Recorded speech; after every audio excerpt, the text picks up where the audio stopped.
benefits of living out of your car? You never forget anything. Everything I have is here, y'all. What do you need? I got it. What's up, y'all? It's Rachel Elizabeth, and you're watching Real Talk with Rach. I just left place number 75 on this crazy, awesome, wild faith journey called the #Purposely Homeless Journey. And that's why I'm filming this from the car. Because I checked out, went to my audition in the park, and I don't know where I'm going to next. So I'm filming this in the same park that I had my audition in. But I just want to share something absolutely wonderful about God and just let him take over. If there's a message here, there's a message here. And if not, I hope it's encouraging. On Sunday, I had left a friend's place that had allowed me to stay there for 2 days. And I went to a Starbucks where I was looking at Airbnbs and considering the very small amount in my bank account that I knew would be even smaller the next day when bills I was expecting would be going through. And I just asked the Lord, how on earth am I going to pay for even this cheap, I found a cheap Airbnb. How am I going to pay for it? As I am asking the Lord whether I should do it, whether I should not, whether I should wait, whether I should go somewhere else, while I'm asking him these questions, I get a Venmo notification that covers just over the amount I needed for 2 nights at the Airbnb I had found. So God sustained me in an Airbnb for the last couple of nights, and I just checked out of that place this morning. Now, this is the day that I filmed the vlog, but I got notification yesterday of an audition this morning, and I confirmed for that audition right away. But this morning, there was a hesitation, and I asked the Lord if I should go, and I felt that I should, but I kept hearing an unfamiliar voice saying, don't go. And thinking about it now, there was actually some fear attached to it. I wouldn't have been able to tell you that at the moment, but there was definitely some fear attached to it, like anxiety. And I knew I didn't have any gas in my tank.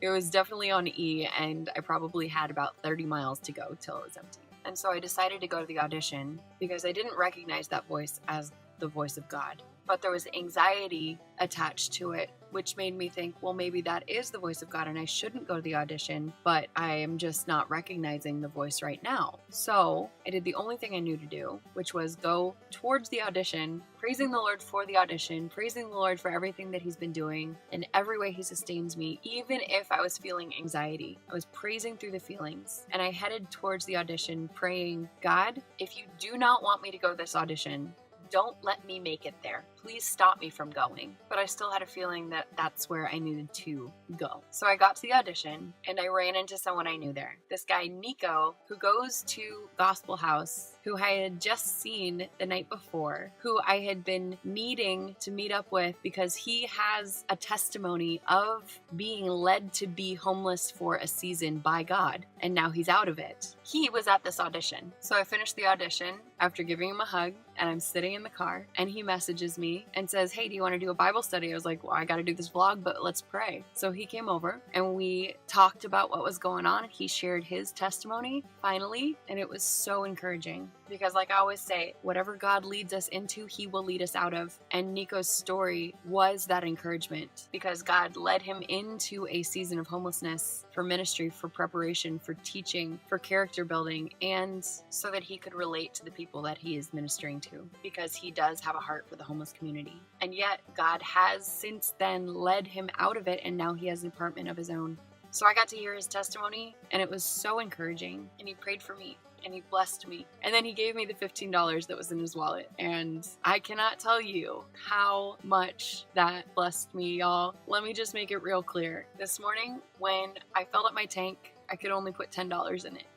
So he gave me what he had, and just hearing his story and seeing that tangible gift was enough to make me laugh again. And God is so faithful. You guys, I just want to make something really clear. It is really easy, especially in America, to get caught up in a comfortable life and accidentally begin believing that believing in God is about blessing and only blessing and always and forever blessing. And by that, I really just mean comfort. Like, God is always going to keep you in a comfortable place.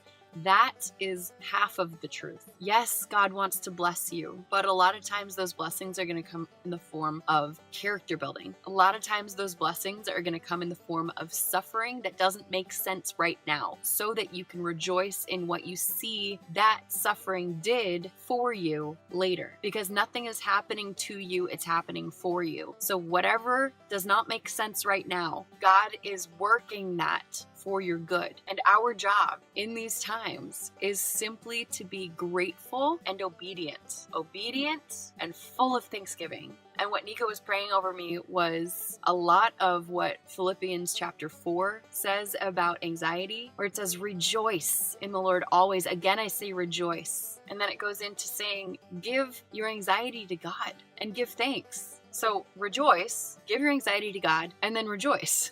Sandwiched between praise is giving all of the burden to God. We're not meant to carry anxiety. And you know what else we're not meant to carry? We're not meant to carry our burdens alone, which is why God puts us in community. Y'all, I don't have a church right now because I'm all over the place. I can't commit to a single church right now, but He has so graciously put the church around me. So if you don't go to a church right now, who are the people that you're doing life with that can encourage you, that are being the church, who are also obeying God and seeking Him? Y'all, we need each other. Read Acts, read all of Acts, but especially Acts chapter 2, where it talks about what the original church looked like. It looked like doing church not just on a Sunday or one single day a week. It looked like getting together every single day to break bread and to pray and to be taught by the disciples, or to be taught by the ones who had been given that gift of teaching. So what the church looks like is community, giving to those in need. If you have much, you give to those who have little. If you have little, you receive from those who have much. And when you have much, then you give to those who are in need. When you are blessed, you're blessed to be a blessing. And even if you have very little, you're still called to give. You will eventually have enough to be a blessing. So the point I'm trying to make here is that we need each other. And yeah, you can do community online these days because there are ways to help each other, to pray for each other, to do FaceTime, but there's nothing that can replace that real person-to-person human interaction that is not done on this screen. So yeah, don't neglect your online communities, but please seek out real human communities, because it's really easy to just put your best foot forward online. It's really easy to just show the highlight reel, but in person, you get a mirror. In person, you get real connection. In person, you can feel what's going on with the people around you. It's an entirely different experience. So ask God, the God who sets the lonely in families. Ask your Father in heaven to show you your family. Reveal to you, open your eyes to the people that He's placed you around and the people that He's placed around you that are your family. It may just be a season, but I pray that it's longer than a season, because the real church needs to step up and take on this mantle of family. We need to take responsibility for being mothers and fathers and sisters and brothers to those in need around us. And God's going to do the same with those people for us. But we need each other, you guys. Just like I needed Nico and I needed Gospel House, and I still continue to need these Christian communities, these communities of believers who actually live by faith, who actually trust and praise and worship and obey our Father in heaven above man, above any other thing, and above their own preferences. I hope this is making sense, you guys. Please go read Acts chapter 2 and continue. Acts chapter 2, 3, 4, 1. Go read Acts. At least the first 4 to 5 chapters. Get to know what happened in the early church. That is what we are called to do every day of our lives. Meet together.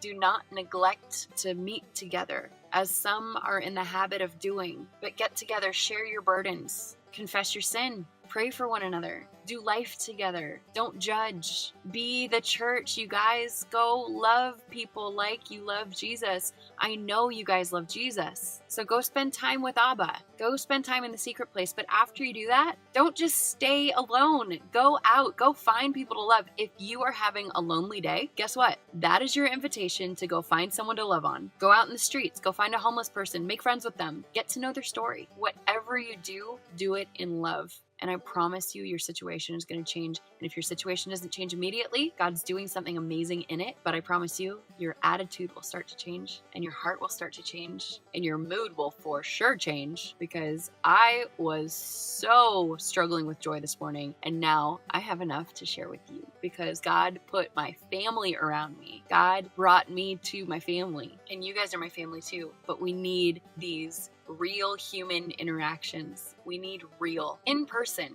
community. Guys, go love and go be loved. Receive it so you can give it. And that goes for your relationship with God first, and then your relationship with others. This is a vertical to horizontal ministry life, you guys. Go be with Jesus so that you can love others the way he loves you. I love you. I'm praying for you. Have a wonderful week. I'm excited to tell you what God does. I will keep you posted. If you liked this video, please give it a thumbs up, subscribe to my channel, and share it with a friend. And if you want to support me in any way, you can pray. You can send money for gas via the links in the description box below. And if you want to be part of my Patreon family, there's links to that too. Have an awesome week, and I'll see you next time. Bye. If you watched all the way to the end of this video, tell me a story about your favorite road trip. If you've never taken a road trip, tell me where you would go if you took a road trip. Okay, see you next time.